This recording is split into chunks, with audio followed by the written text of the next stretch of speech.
Welcome.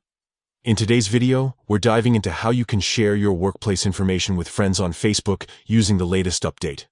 It's a simple process that allows you to connect with your network while maintaining control over your privacy settings. Let's get started. First, open the Facebook app on your mobile device. Once the app is up and running, look for the three horizontal lines in the bottom right corner of your screen. This is the menu button. Tap on it to access additional options. Next, navigate to your profile by selecting Your Profile from the menu. Once you're on your profile page, tap Edit Profile. This will bring up a range of options for customizing your profile details. Scroll down until you find the Details section and tap Edit. Here, you'll see various categories of information about yourself, including your work details.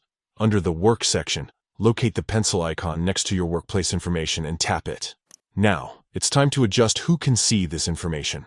Tap the Privacy button, which allows you to choose who gets access to view your workplace details. Select Friends from the list of audience options and then tap Save to confirm your changes. And that's it. You've successfully updated your workplace visibility settings on Facebook so that only your friends can see this information. This feature is perfect for sharing with people you trust while keeping unwanted eyes away from personal details. If you found this guide helpful, be sure to share it with others who might need assistance managing their Facebook profiles. Thanks for tuning in, and we'll catch you in the next video.